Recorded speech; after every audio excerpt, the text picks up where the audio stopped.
This is Betsy Jensen, and you are listening to Unstoppable Body and Mind, episode 126, Healing Years of Pain and Symptoms with Kristina, Stacey, and Callie. In this podcast, we learn to upgrade our brain and understand the power of our thoughts, to heal and to create the results we want in our life. Become the person in control of your healing and make peace with your life. Become unstoppable, body and mind.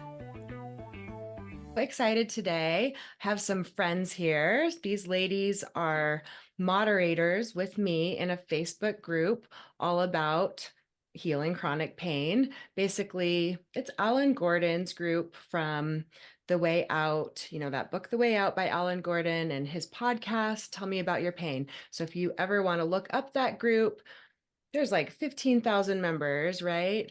And it's a great support where we all will answer questions and help you out with navigating this. And so what originally sparked the idea for this podcast and inviting these ladies, and there's going to be a part two as well with a couple others. If you know much about this world, there are some pretty clear-cut things that are considered neuroplastic, most chronic pains, things like IBS, fibromyalgia.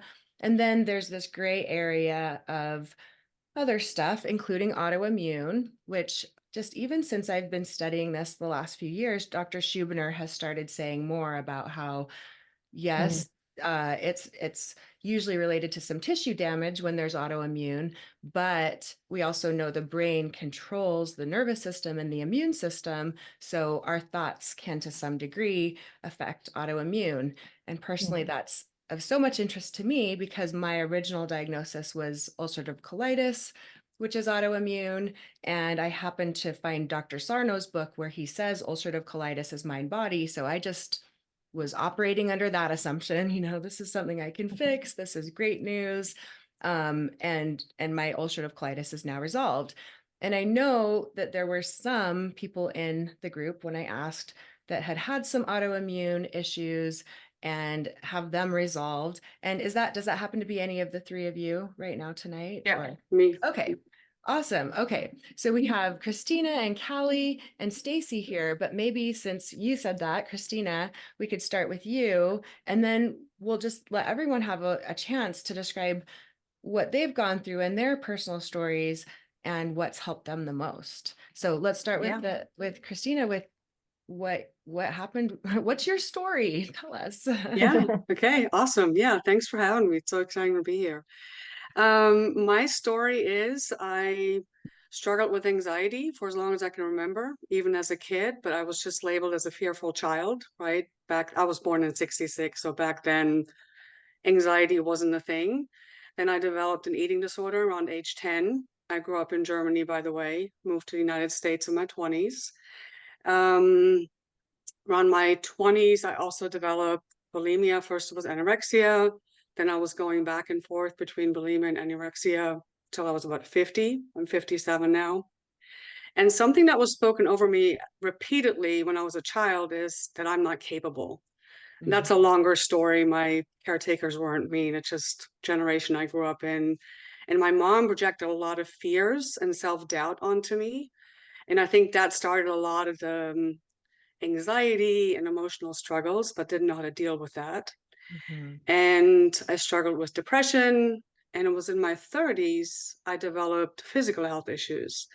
First, it was hypothyroidism. I was put on thyroid medication. Then it was adrenal fatigue.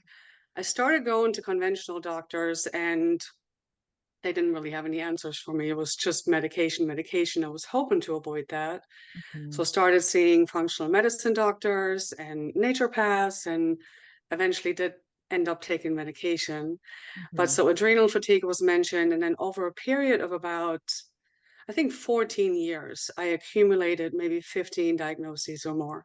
Some of the typical things we see like postural orthostatic tachycardia syndrome, leaky gut, histamine intolerance, then there was insomnia, the adrenal fatigue progressed to adrenal insufficiency. I was put on hydrocortisone. Hashimotos was the autoimmune disorder I was diagnosed with. And just a host of other Yeah. diagnoses. And I just kept going to doctors, changing my diet, Yeah. was down to like 10 foods and Yeah. treatments and supplements. And at the end of those 14 years, I was on 5 medications, roughly, and about 35 supplements. And I was practically bedridden, right? I was in constant Mm, pain, yeah. anxiety. I just didn't want to go on living. I mean, I wasn't suicidal, Yeah. but I was just kind of existing throughout the day. Yeah. And I'm also a Christian, and I'd been taught that God doesn't always heal, that he's mysterious. And it just fed into this, negative image I had of myself. Like, why wouldn't you want to heal me? Right. It was just, it Wow. just never made sense to me. Yeah. But because I had all these self-doubts and self-worth issues, I never questioned it. But at the end of those 14 years, being at the end of my rope, basically, I did start questioning, well, why wouldn't he want to heal me? And why is my body supposedly so broken, right? All these doctors I'd seen for Hmm. 14 years, they never gave me a reason why my entire body was failing me. Yeah. And so first I started learning about different biblical healing principles that made a lot more sense, that God does want us well, that he is the healer. That Mhm. was really important to me. Then I found a brain retraining program that was really helpful, lots of visualization in that one. And Yeah. they taught about the limbic system and the involvement with the mind body connection. And Mhm. then I read The Great Pain Deception, which Mhm. had a list of mind body syndrome doctors in the back. And one of those doctors was Howard Schubiner, who Ah, happened to be practicing 3 hours from where I live. So I ended up wow. seeing him, saw Nice. him in person. He diagnosed me with mind body syndrome. And Yeah. yeah, now I am off all medications. I'm down to like 3 supplements, but I take them as supplements, not to fix the symptom, right? So it's very Yeah. different. Yeah.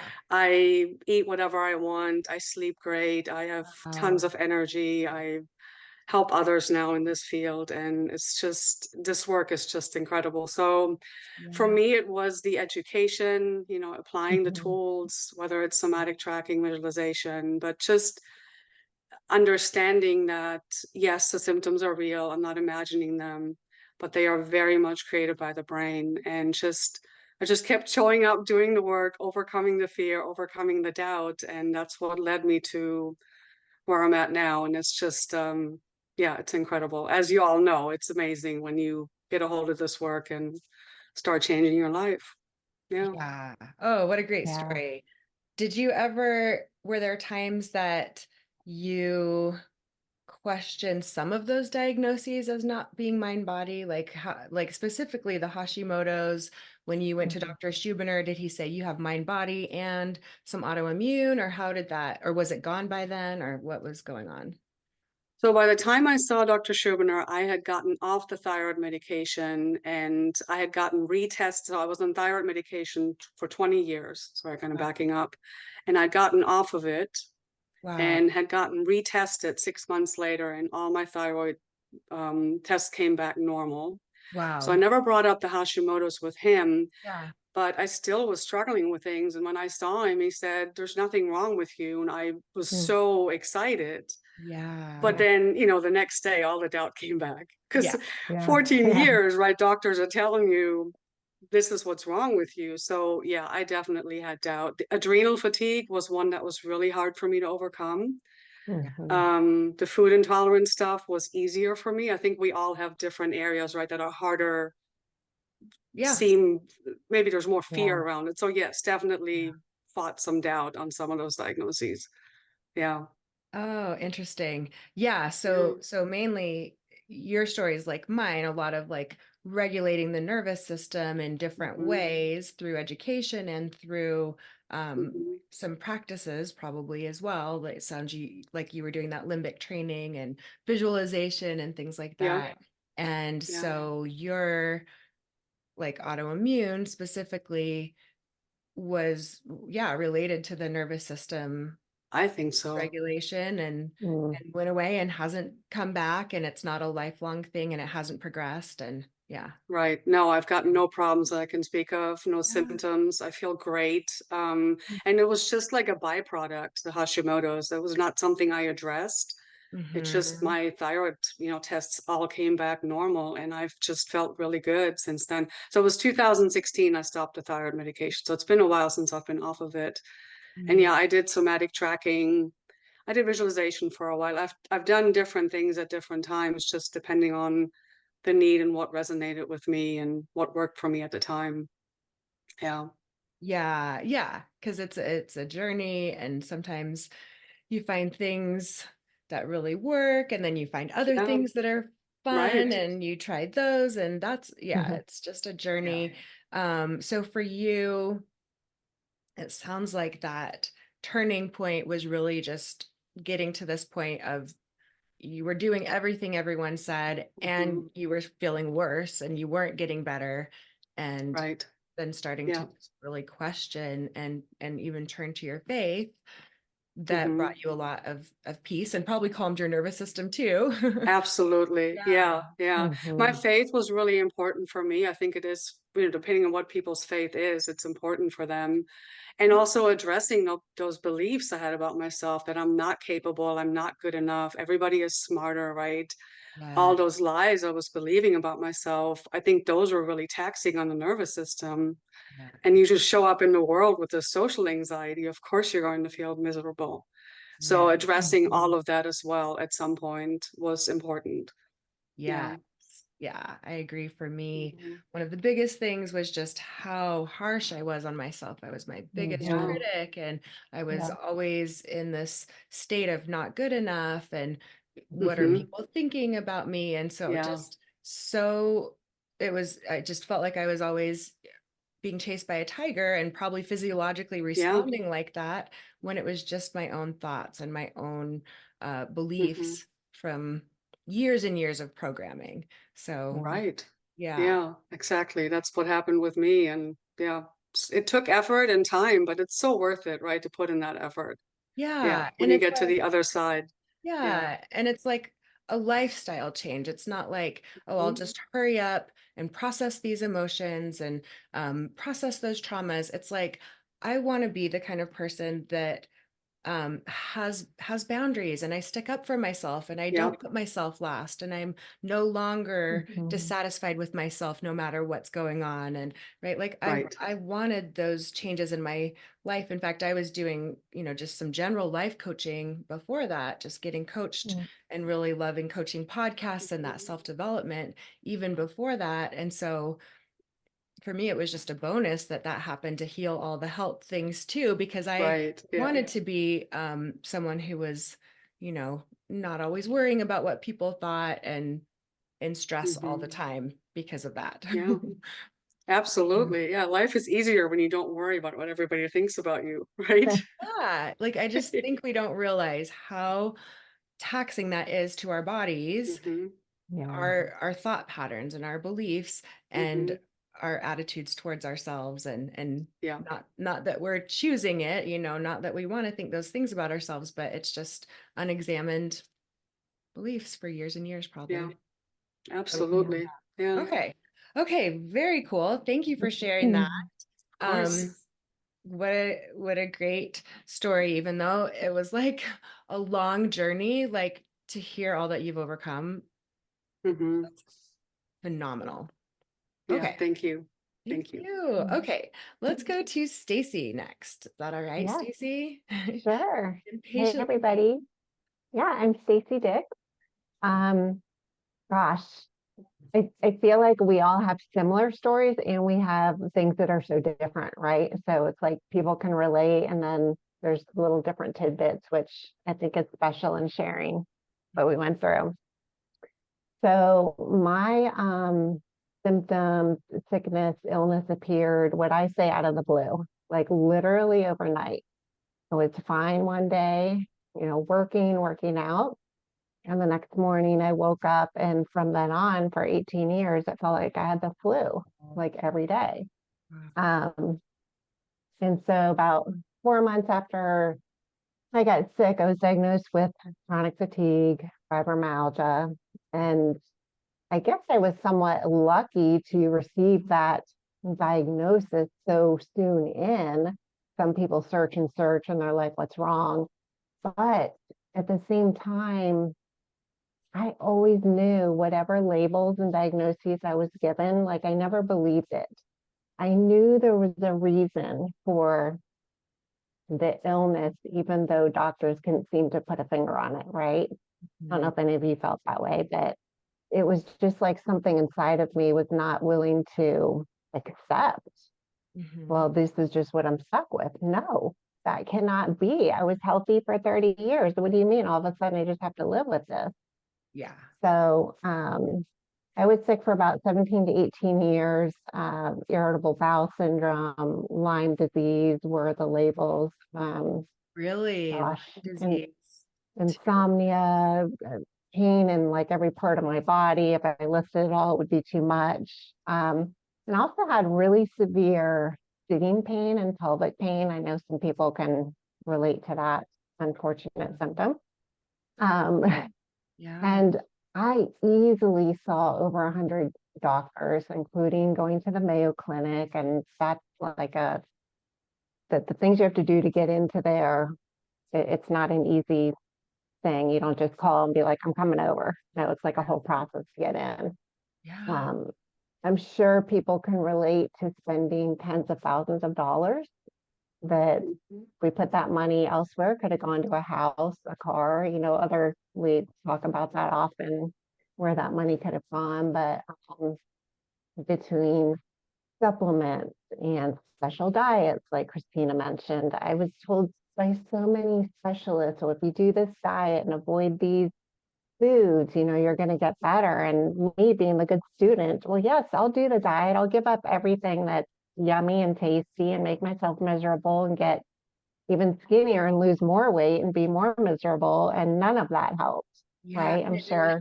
In your case, No. right? You did all the things, you spent all, Yeah. you did all the treatments, and it was just getting worse, not better. Yeah. Yeah. Yeah. It's like I'm giving up my favorite foods and I'm feeling worse. Like this is not Yeah. going in the Yeah. right direction.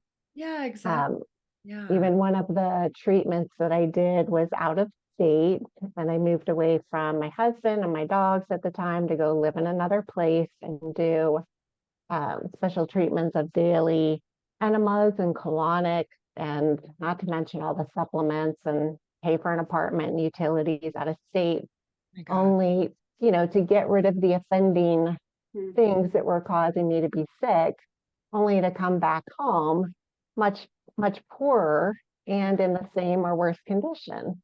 Yeah. So Yeah. it's kind of part of the, chasing doctors and chasing treatments and hope. So I stumbled upon this work. I think it was a Facebook ad, just scrolling through Facebook and saw something about curable and, signed up for the app. And curable groups, what's that? Well, it's expensive, but why not? Like, I've thrown so much money at trying to get better already. Mhm. And so curable was kind of like my launching pad to find out about everything mind body.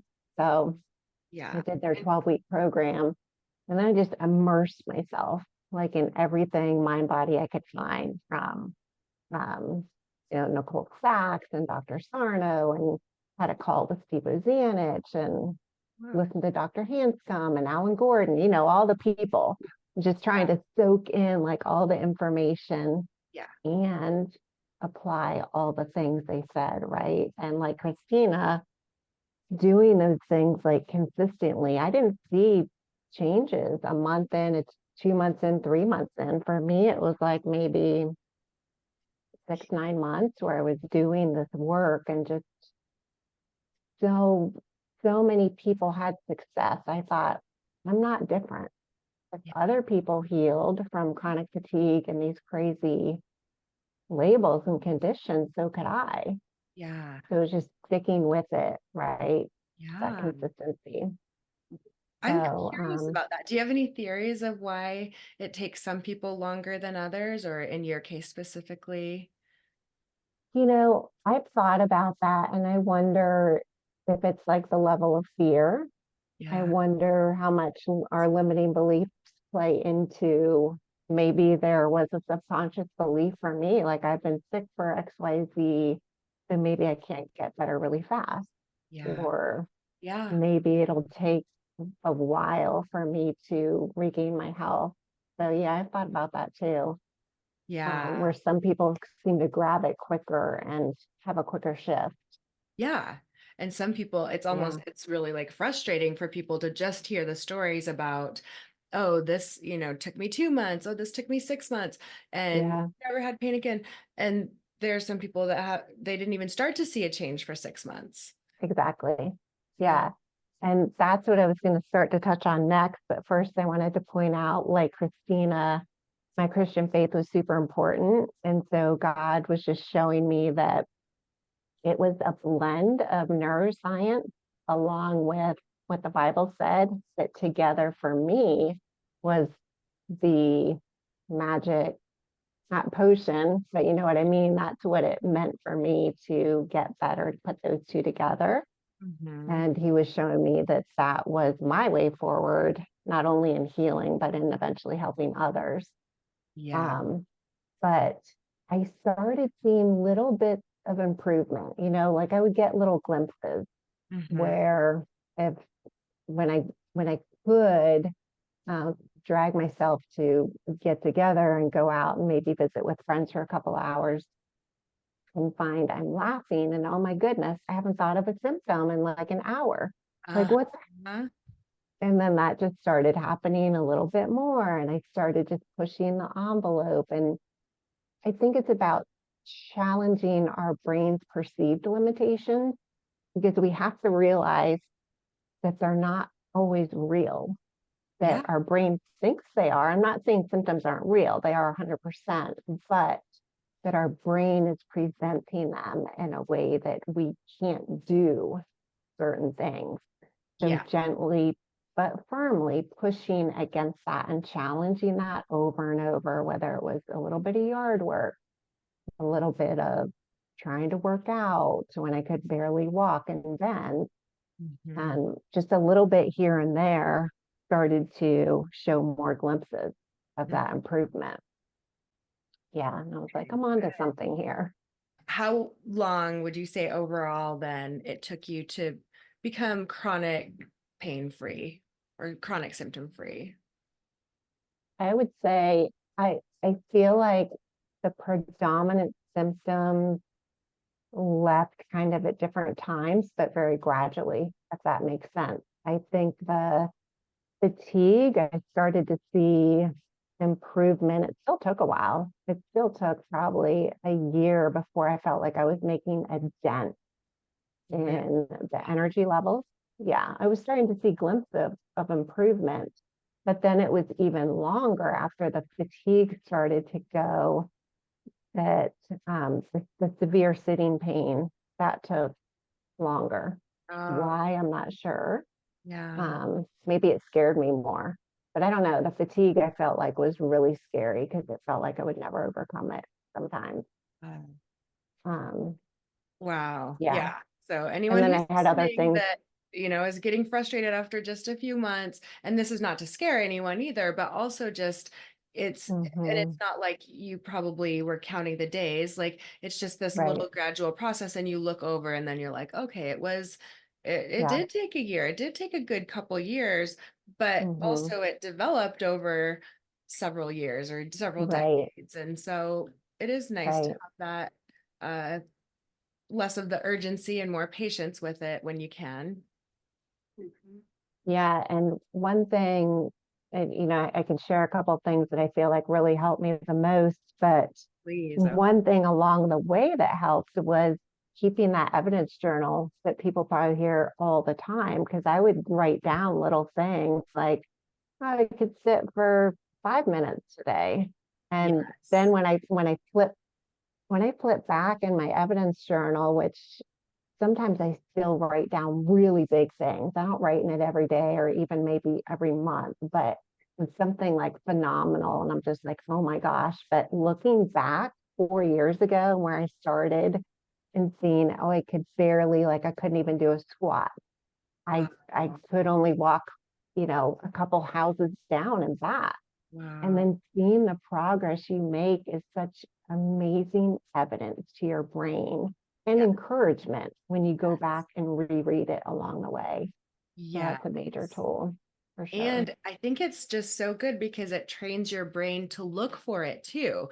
Just the fact Hmm. that you have that journal and you're thinking of what you might write in it next, then instead Yeah, of just noticing what we do on our default, which is when it hurts and how bad it hurts and how bad we wanted it to stop, you were starting to actually train our brain, just like they do with gratitude journals, right? yeah, A study where you Mhm. list 3 things you're grateful for, and at the end of the month, they had, I think they even had health changes, but they definitely had a change in their well-being.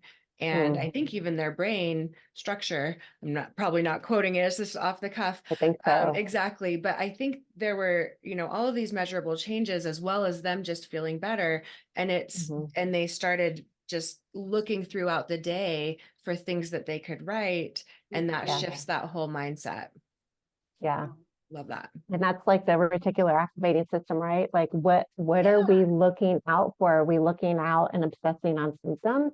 Or are Yeah. we looking specifically for the little improvements and being a detective Yes. of, oh yeah, well, there's some progress, there's some success. How can I write that down and encourage myself?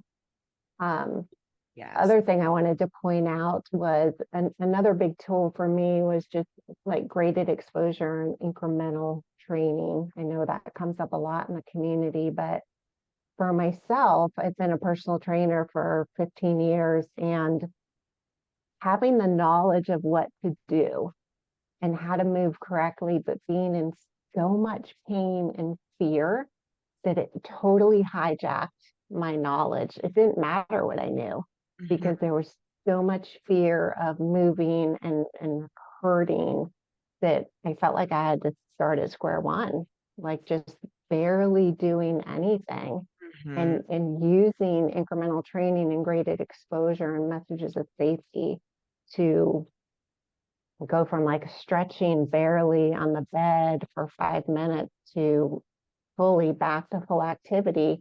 Now, granted, it took me a couple years Yeah. to get back to where I wanted, but Mhm. I think it's just so important to go at our own pace, go Yes. slow enough that helps us feel safe, Yeah. and just keep that visualization, keep the image of what you want ahead of you, and Yeah. just keep going, right? It's about consistency with our tools. Yes. Did you do the actual like visualizations to start the graded exposure? It's not just Mhm. like I started walking 1 minute and then I walked 2 minutes and then three, but Yeah. did you actually do the visualization part as well? I did, and I did probably one or two visualizations a day, would just set my phone timer. And because I was a personal trainer and wanted so badly to get back to fitness and just activity in general, I spent a lot of my visualization time thinking, imagining things that I couldn't do that I used to be able to do, jump squats, burpees, things that felt crazy to me at the time because I was like, okay, I can barely move and walk. Yeah. But setting my mind on that, fixing my mind on where I wanted to go and doing it consistently Yeah. is, I think, a lot of what helped encourage my brain to actually get there eventually. Yes. Yeah. I Yeah. love the studies about visualization and how powerful Hmm. it is. And we know people in the Mhm. Olympics have been doing it for Yeah. decades, right? Yeah. Since the 80s, I think. I mean, sports psychologists, like we know how powerful that is.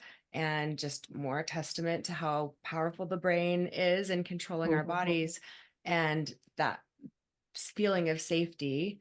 I love the Yeah. visualization because you can do all of those things in your mind, imaginary, and you're not going to risk getting hurt. So Right. it's Right. a great place to start, but often Yeah. overlooked. People go right into the activity and kind of forget about that super Yeah. powerful part of it.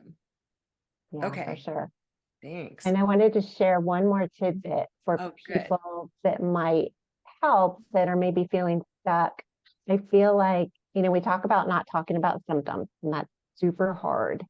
And it's also super helpful and effective. And beyond that, in my own journey, I found that looking to a goal outside myself and outside of just feeling better, because everyone wants to feel better, right? I mean, that's all we want when we don't feel Yeah. good. But I eventually enrolled in school to get mind body practitioner, holistic life coach. And I found that was such a massive piece of my recovery because I was looking elsewhere, I was looking at a bigger goal than myself. Yes. So I just wanted to share that with people, like start thinking about bigger goals Yes. and Yeah. what you want to get to and achieve. Right. Instead of thinking like, okay, I'll work on all this self-healing and then I'll go get the Yeah. education. You're like, that's actually part of the self-healing, is not Yeah. focusing so much on the self-healing all the time Mhm. and actually getting yourself focused on something else that's Yeah. exciting and appealing and you want to do. And that naturally takes away from some of that focus and Yeah. fear that your brain has when you're, because some of us tend to be a little perfectionistic when we do this work and we want to be Just the a best little. healers and we want to just do it all the time. And there is that phase we all go through where we're just absorbing all the information and we just can't get enough. But when we focus on Yeah. it too much, that's also can slow us down. So yeah, I Yeah. love that point. Yeah. I love that. Okay, Callie, let's go to you. You've been patiently Ah, waiting. Do you oh, want to tell no. us more about your story, please? Sure. I'm Callie Kuntz, and I have the privilege of working with these three ladies, and it's just delightful. Um, so I have a lot of overlap actually with both Kristina and Stacey. So our stories are going to sound quite similar, I think. Mm. So I, like Kristina, was a very sensitive child and very fearful all the time, afraid of everything. Mhm. And so had a lot of anxiety. I was a nail biter, and to the point that it was noticeable that people would actually comment, that I was always had my hands in my mouth. I started getting more anxiety in my teenage years, and uh, I had insomnia. I had social anxiety. I started fainting at the drop of a hat, just really bizarre, strange symptoms. And that lasted on and off through college. And then, I got married and settled down and had some kids, and things seemed to be going quite well. And my life seemed to be pretty normal. And then one day I was out on a lake riding in a boat, and um, got back to the shore, and I couldn't move my head. My neck, it just, the pain was just intense. And Mm. it felt like somebody was drilling holes through my ears. Oh. And it was awful. And I happened to be visiting my parents in Texas. And so I was able to get in right away to see a pain doctor. And he, did what pain doctors do. He did a procedure. I got my first cervical epidural, Mhm. and the pain went away and I was fine. I was able to make the drive back home to Minneapolis. However, the pain came back because that's what happens. And I kept getting this very intense ear, neck pain. And then I went and had an x-ray. And on the x-ray, it was discovered that I have a congenital fusion at C5-6 and some very creative wiring in my neck. And Mm. so of course, the radiologist and the doctors were just about it and were Mhm. very overreactive. Mhm. And by that time, we'd moved to the East Coast, and I was enrolled in a pain program at the University of Virginia, where I received cervical epidurals every 6 months, like clockwork, and was told that I could no longer practice yoga. I could no longer do anything that might do anything to my neck because I would be paralyzed if I hurt my neck. Oh Yeah. no. So I mean, it was like Jeez. this catastrophic, horrible thing. It's all of a Mm. sudden I got this what I call medical traumatization, where Yeah. I was just told that if I did anything at all to hurt my neck, that I could be my quality of life would be over. My life, yeah, as I knew it would be kaput. So of course, then I started having pain that spread. It went down my left side of my body. So I only had pain on the left side, not the right, which later became evidence that it's neuroplastic, right? Yeah. So but I lost all my sensation in my left hand. Um, Whoa. started having aches and pains in my left arm and shoulder. It traveled down into my hip, to my knee, to my ankle. I started spraining my ankle all the time. I dislocated my left knee and had to have that repaired. All of a sudden, my ligaments were holding me in place, and my left shoulder would pop in and out of joint. My left hip would, it was just freaky and weird, and it was scary. Yeah. Uh, I started off with the diagnosis of myofascial pain syndrome. Mm. And then one day I just happened to notice that fibromyalgia popped up on my chart. I'm not sure when, but Mm. eventually that's the diagnosis that they put on there because it's often the diagnosis when there's unexplained symptoms. I Yeah. also had migraine headaches for a period of about 4 years, and then they just went away.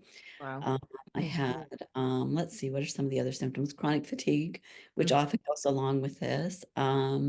Unexplained rashes would show up out of nowhere and then go away. Yeah. Acne, just bizarre symptoms and strange things would happen.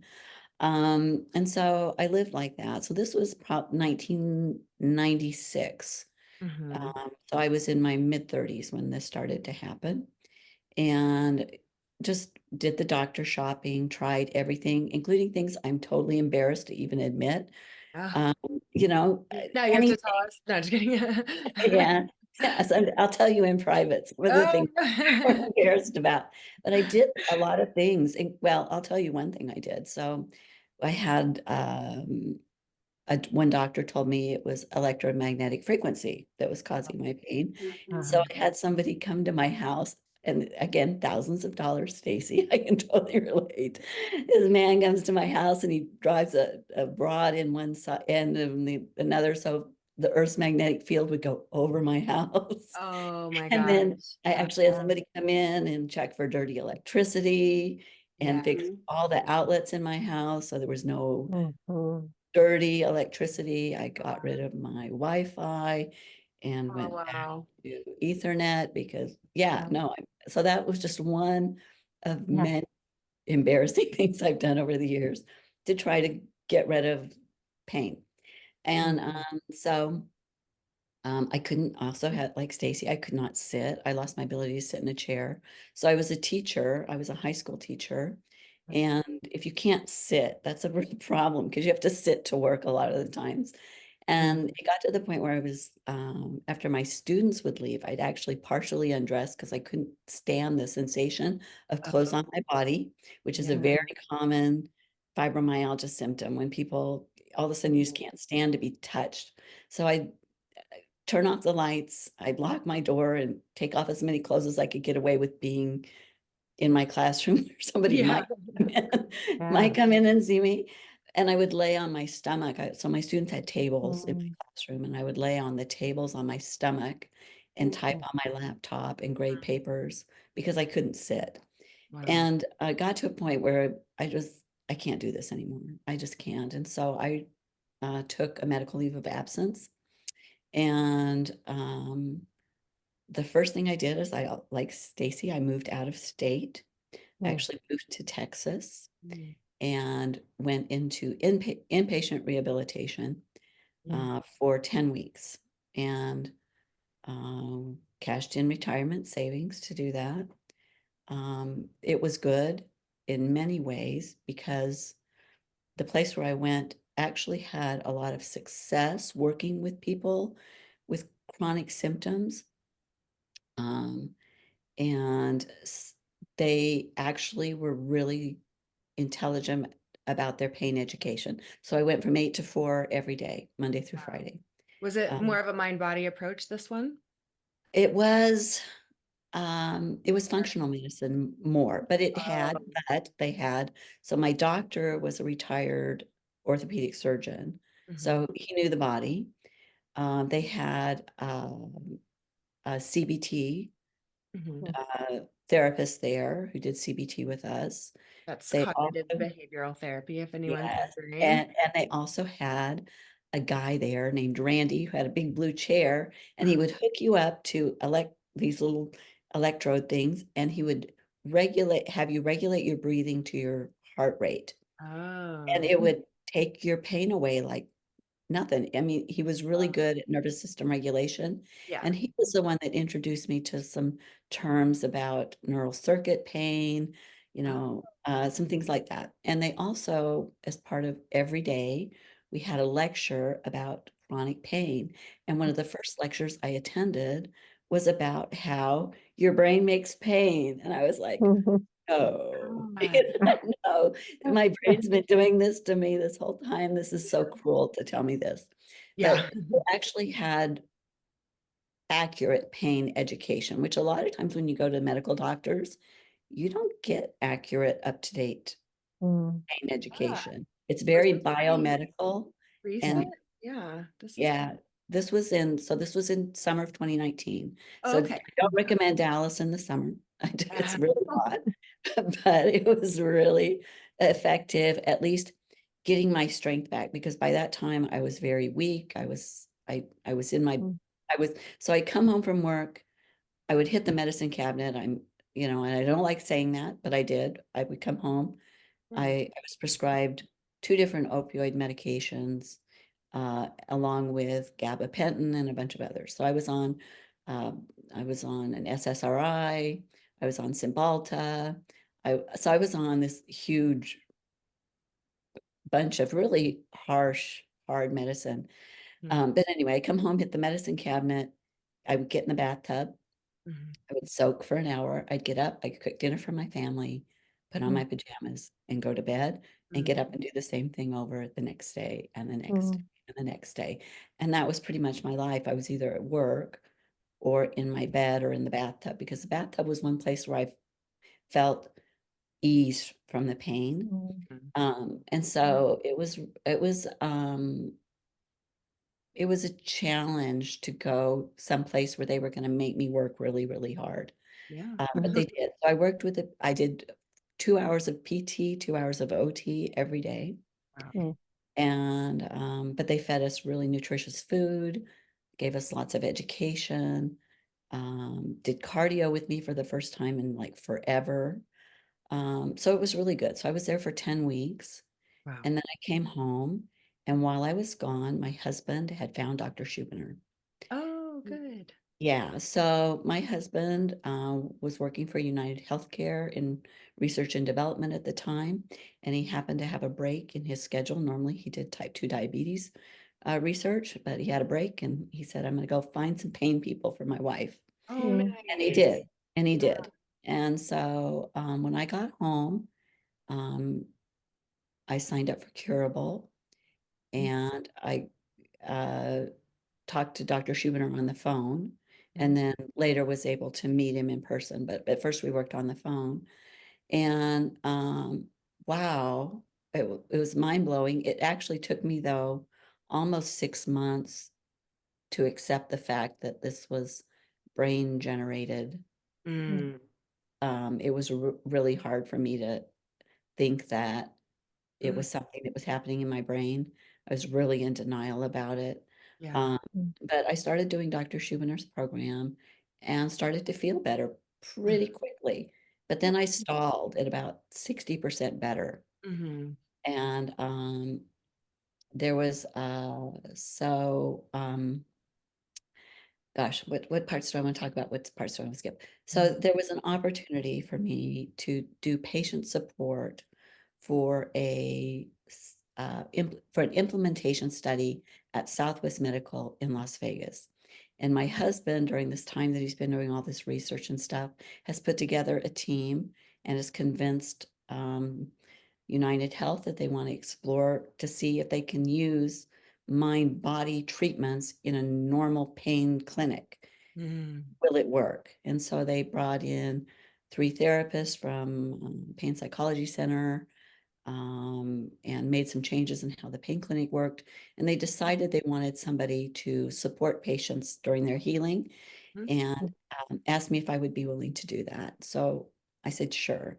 And so I got to go to Las Vegas, and that's where I met Dr. Schubiner, Mm. and I started working in this, what they call brain first uh, approach.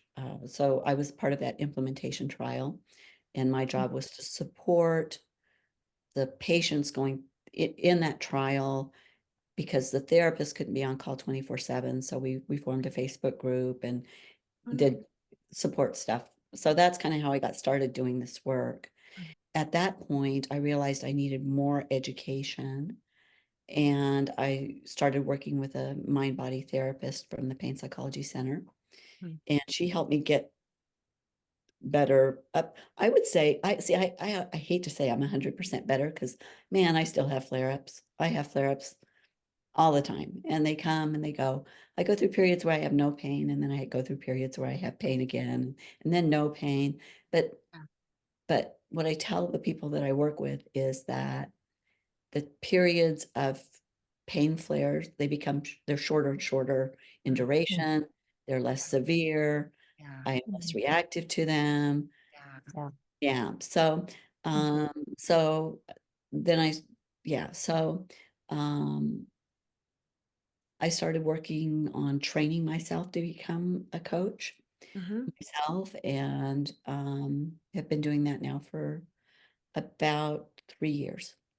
So, Nice. so yeah, that's my journey. But whenever people ask me, are you 100% recovered? No. How long did it take you to recover? I'm still working on it. I still Mm. practice every Yeah. day. And what was said earlier about consistency, man, so important. Mhm. And Mhm. so yeah, so I still work on it, and still have to learn to deal with my perfectionism, people pleasing, Yeah. my boundaries, my Yeah. Mhm. lack thereof. Right. And all of those are skills that I'm still honing, I'm still working on. Yeah. So I'm 63 now. And Mhm. so I figure that the time I spent wandering in the medical wasteland was about 23 years. Wow.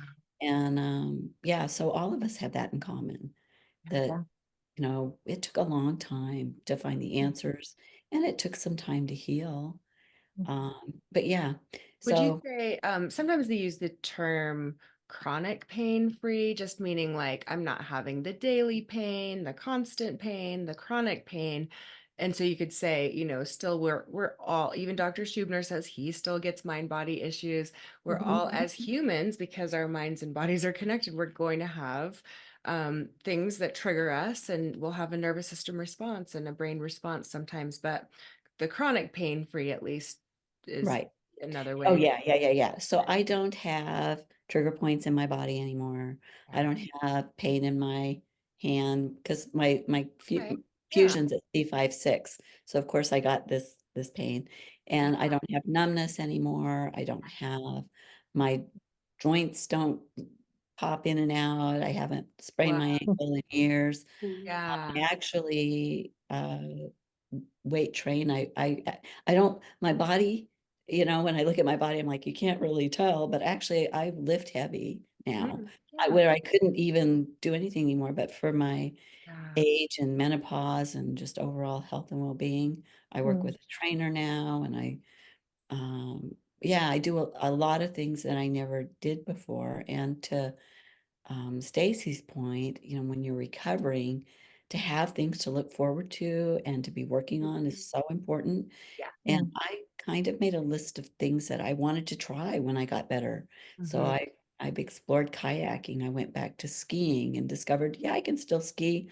It's not Cool. so, it doesn't feel as great as it did when I was in my 20s, but I can still do it. And my body, I was shocked that my body remembered how to shift my weight and move. I was like, Yeah. whoa. I met So some guys on the ski lift in their 60s, and they said their knees feel better on the days that they ski. yeah, I would believe that. I believe that. I was Yeah. so afraid. I was so afraid that I would hurt myself. Yeah. But Yeah. That's I a was practically wetting my pants all the way up the canyon, but yeah.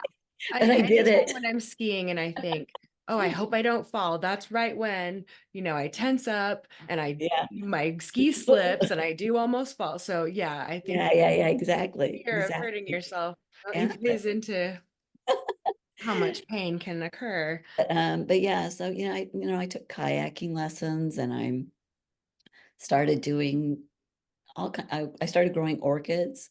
Yeah. So I mean, Yeah. it's just like Yeah. It doesn't have you to. have to have things. So Yeah. Mhm. if I had tips and tricks that I think are really, really important, first of all, I think that consistency important, and hope. You have to be hopeful and optimistic. And I think one of the biggest barriers I see with people I work with is catastrophic thinking and Mm, pessimism and yeah. like I'm never going to get better. And so I really had to work on what if I do get better? What if I can get better? Yeah. Mm. And then there was always the question of why me? Why am I suffering so much? And Yeah.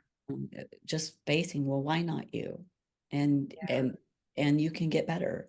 I Mm. also am a big believer, not just in reducing fear, but increasing joy, that you have Yes. additive joy.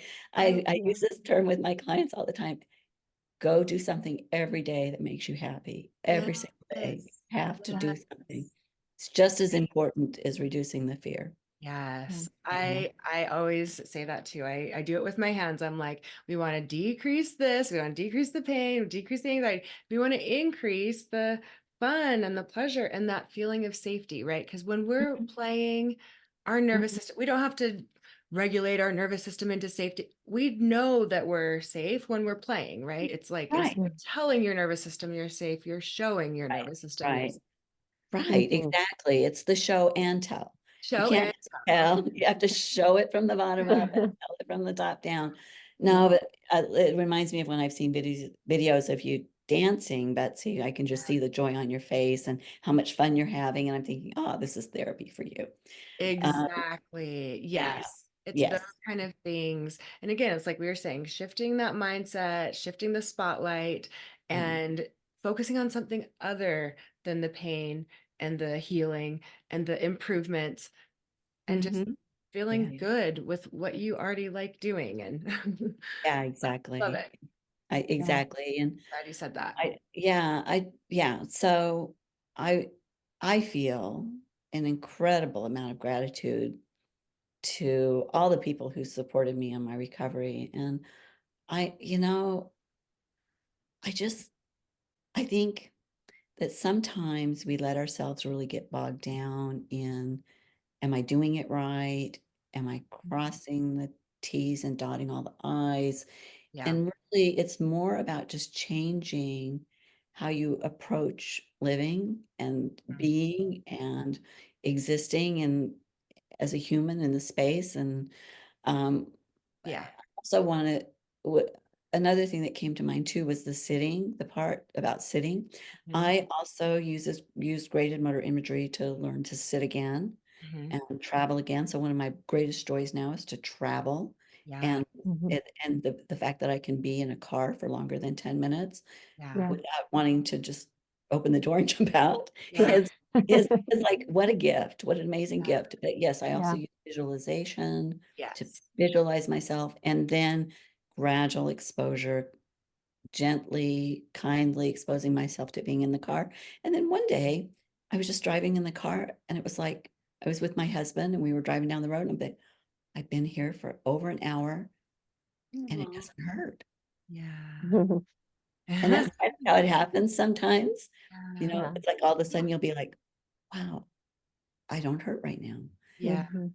And I Yeah. often tell my clients that they'll be surprised when that day they'll be doing their thing and they'll Yeah. realize they don't hurt.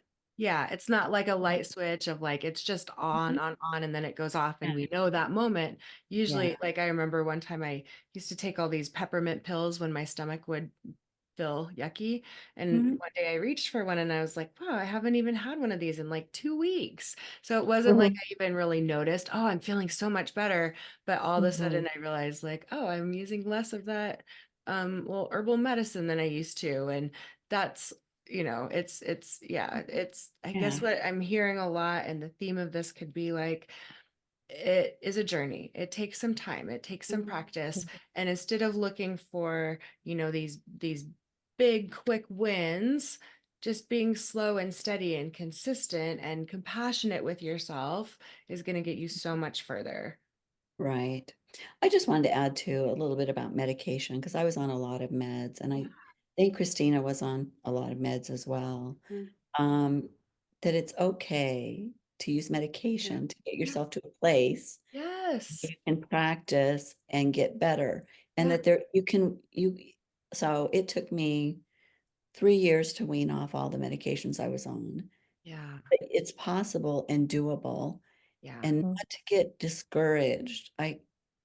We see that in the group a lot too. People Right. discouraged because they're on medication or they Yeah. feel like they're not progressing in that regard. And Yeah. man, be nice to yourself. Be kind. Yeah, I think of it as supporting the nervous system. If it Right. freaks you out to think of taking away that medication, it's like training wheels. Keep the training wheels on as long as Mhm. you need to. And then at some point, you'll feel like my life would be a little better if I didn't have this medication or if I didn't have these training wheels on. And then it feels safe to take them off. But absolutely, that's such a good point. Don't try Yeah. to think just because this is mind body, we have to do every single thing with our brain. Our brains are powerful, but also we can support our brains with our nervous system and things that calm it. And sometimes that is medication, and sometimes Yeah. it's other soothing strategies that we're using, but it's not like it's all just let me control everything with my thoughts. Just have that whole perspective, compassion for yourself.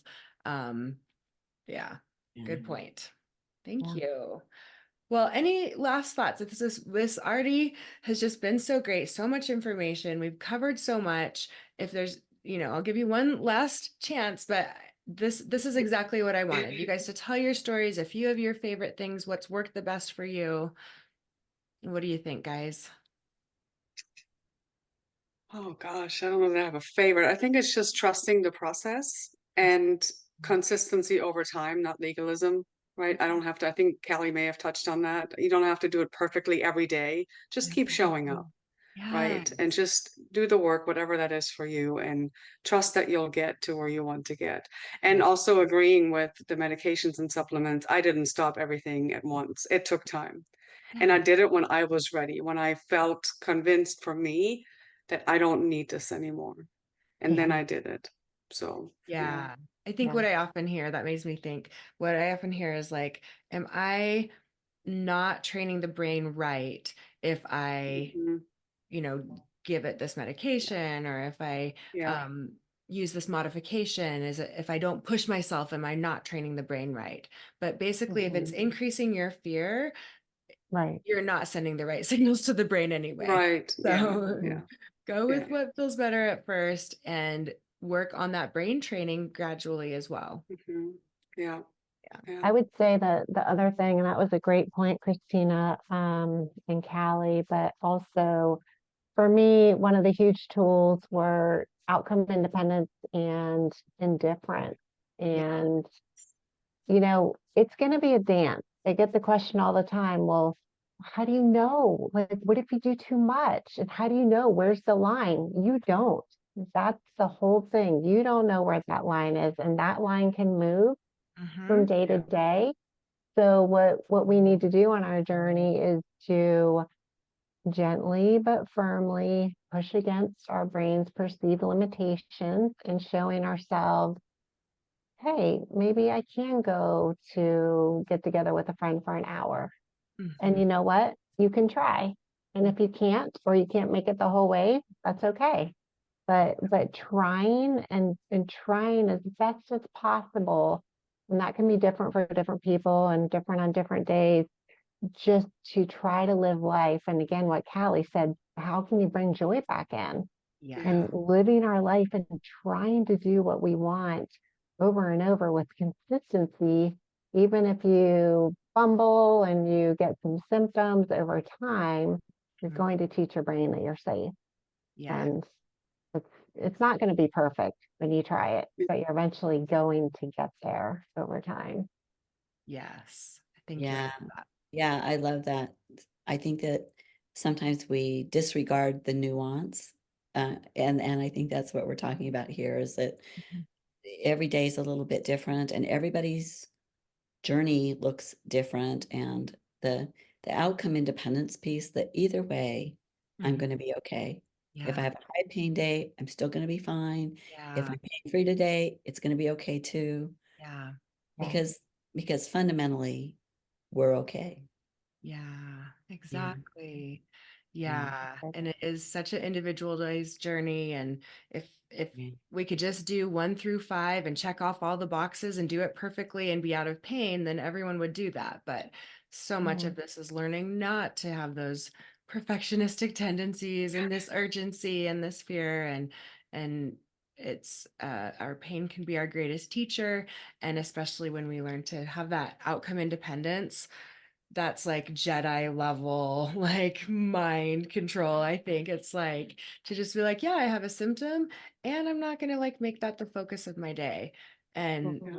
then, you're really on the right track if you can do that. Mhm. sure. Yeah. Okay. Well, just quickly at the end here, let's just talk about where people could find you. I'm going to definitely put your links in the show notes as well. But we're actually all coaches here. And Kristina and Stacey, you guys work together, right? We do. Do you want to tell us just Yes. a little bit about that and what your focus is? Go ahead, Christina, and then I'll tag Well, on. so yeah, I think what Stacey said, using that combination of neuroscience and biblical healing truths, right? We combine the faith with what we're learning from science, and we offer group coaching. That's what we offer together. The website is christianbrainrewire.com. And then we also had a 7-week program that we just finished. That was awesome. It was like weekly meetings and homework and tools. And we'll probably run that again in a few months. We haven't decided yet when we'll do that. Yeah. Okay, great. Yeah, we'll have that resource in the show notes. And then Callie, is there a way, or do you want to talk about how you're coaching right now and what you Oh, yeah. So I have my own practice, Mhm. and you can also find me at the Pain Psychology Center. So Mm. if you want to contact me, my email is coachcalliek@gmail.com. I'm working on building my own coaching business right now, but it's slow and gentle, step at a time. Just take it Graded a day at a time. exposure and But yeah, just Mhm. one thing at a time, one yeah, obstacle at a time. yeah. Um, and then, but I also can be found at the Pain Psychology Center. Mhm. So either way works. And if you contact me through the Pain Psychology Center, just say, I saw Callie and I'd like to work with her. That's it. Yeah, yeah. Okay, Mhm. great. Well, and then we are on that Facebook group too. And as I said, that is a great free resource for people to be on and get community support and get your questions answered. And there's a lot of folks there. So we try to rein it in when it gets a little crazy. But Yeah, and I We also might try. add yeah. one thing, Betsy. Since I'm a personal trainer and I help people with fitness, I am resuming a free nervous system and brain regulation class that I am going to resume offering this month. Ooh, So okay. I can send you the info to add it in there, but it will be every other Friday that, hey, people come, and it'll be 12 p.m. Eastern, just a way to get them calm and relax and realize that movement is okay and is safe and gentle and just another way to relax our nervous system and brain, and another piece of what we do here already. So I just wanted to add that. Mhm. Ooh, exercise is so important. It Yeah. gives us endorphins, it decreases pain, Yeah. our Yeah. perception of pain, and yeah, so and easing back into it is so important for people. Yeah. All right, ladies. Well, that was a great time, and thank you so much for joining. And we'll be seeing each other. We'll be in touch. Thank you And so much. Thank Thank you. you, Betsy. Yeah. Thank you. my pleasure. Take care, Bye. everyone. See ya. Great week. Bye-bye. Thank you so much for listening. I hope you learned a little bit about your brain today that helps you in your life like it helped me. Please be sure and subscribe and leave a review. And of course, be sure and share this podcast with someone you know that wants an unstoppable body and mind.